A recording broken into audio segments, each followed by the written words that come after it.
हिंद, नमस्कार, वंदे मातरम साथियों। स्वागत है आपका हमारे इस यूट्यूब चैनल पे। जैसा कि आप लोगों को पता है, मिल्कीपुर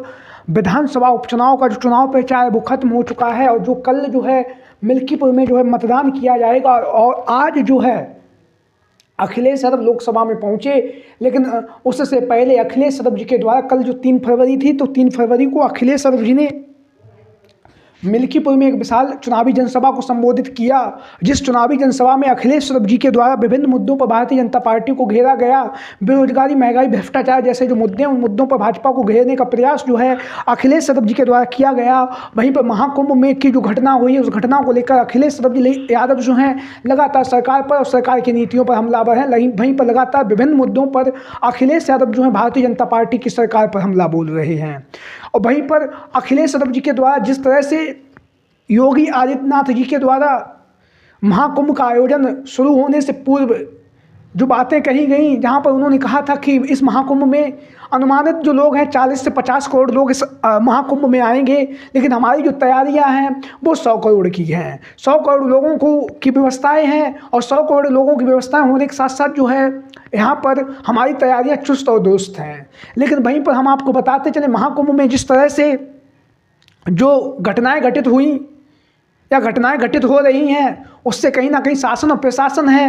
उस पर तो सवालिया निशान उठ ही रहे हैं। वहीं पर उत्तर प्रदेश की जो सरकार है वो भी लगातार कटघरे में खड़ी है। अखिलेश यादव जहां पर लगातार सरकार पर हमला बोल रहे हैं, जहां पर बेरोजगारी, महंगाई, भ्रष्टाचार जैसे मुद्दों पर अखिलेश यादव सरकार को घेर रहे हैं। वहीं पर महाकुंभ में जिस तरह से जो बातें सामने निकल के आ रही हैं, जिस तरह से वहाँ पर जो भगदड़ हुई है, उस भगदड़ के बाद जो मौत का जो आंकड़ा है जो छुपाया जा रहा है, जिसको लेकर लगातार अखिलेश यादव जी के द्वारा बातें कही जा रही हैं कि यहाँ से जो है मौतें जो लोगों की हुई हैं, लोग जो लापता हुए, उनके आंकड़े को सरकार के द्वारा जो है छुपाया जा रहा है। वहीं पर आज जो है अखिलेश यादव जी के द्वारा ये बातें जो हैं कल मिल्कीपुर की विधानसभा सीट पर जब चुनाव प्रचार करने पहुँचे तब भी उन्होंने जनता से कहा था। और आज अखिलेश यादव जी के द्वारा जो है लोकसभा में इस बात को बहुत जोर के साथ अखिलेश यादव जी ने उठाया और अखिलेश यादव जी ने कहा कि महाकुंभ में जो घटना घटित हुई है, हम सारे विपक्ष के लोग, समाजवादी पार्टी के लोग जो है लगातार मांग कर रहे हैं कि इस पर बहस होनी चाहिए। आंकड़े सरकार ने क्यों छुपाए हैं, सरकार की मंसूबा क्या है, उस बातों को जो है सदन में उसकी चर्चा होनी चाहिए। लेकिन वहाँ पर चर्चा नहीं हुई। अखिलेश यादव जी के द्वारा एक बात और कही गई, जहाँ पर उन्होंने कहा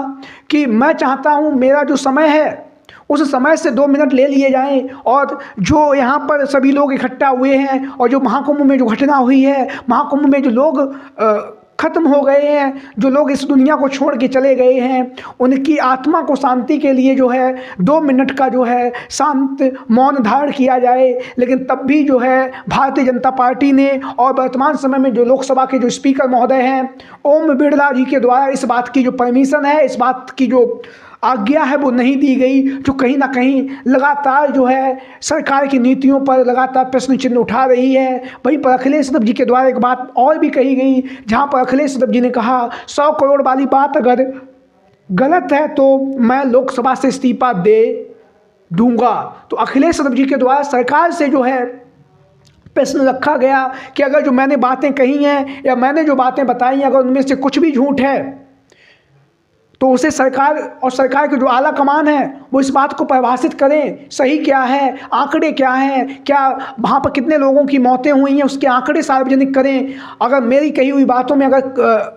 झूठ है, असत्यता है, तो निश्चित तौर से मैं इस लोकसभा से अपना इस्तीफा भी दे दूंगा। तो अखिलेश यादव जी के द्वारा लगातार जहां पर मिल्कीपुर विधानसभा उपचुनाव पर मतदान होने जा रहा है कल 5 फरवरी को, उससे पहले ये जो बात है वो सदन में कही गई है, जो कहीं ना कहीं काफ़ी ज़्यादा महत्वपूर्ण भी है, क्योंकि अखिलेश यादव जो है लगातार सर्व समाज की जो बात है वो अखिलेश यादव जी कर रहे हैं। और वहीं पर हम आपको बताते चलें, लोकसभा के चुनाव में जिस तरह से जनता ने अपना संदेश अखिलेश यादव जी को दिया, पीडीए के लोगों ने जो एकजुट होकर अखिलेश यादव जी को जो मतदान किया है वो कहीं ना कहीं चर्चाओं में बना हुआ है। और समाजवादी पार्टी के जो 37 सांसद जीत कर सदन में पहुंचे हैं वो भी लगातार चर्चाओं का विषय बने हुए हैं, क्योंकि समाजवादी पार्टी वर्तमान समय में देश की तीसरी सबसे बड़ी पार्टी बनी है, जिसके सबसे ज़्यादा सांसद जीत कर सदन में पहुंचे हैं, जो लगातार भारतीय जनता पार्टी पर सवालिया निशान पैदा कर रहे हैं और लगातार सवाल जो हैं वो पूछे जा रहे हैं। आप लोगों की क्या राय है, कमेंट बॉक्स में सभी साथी अपनी राय, अपनी विचार जरूर दें। जिस तरह से महाकुंभ में जो घटना हुई है उस घटना को लेकर आपकी क्या राय है, कमेंट बॉक्स में बताएं। आज की वीडियो में इतना ही। जय हिंद, जय Bharat. Thank you for watching this video.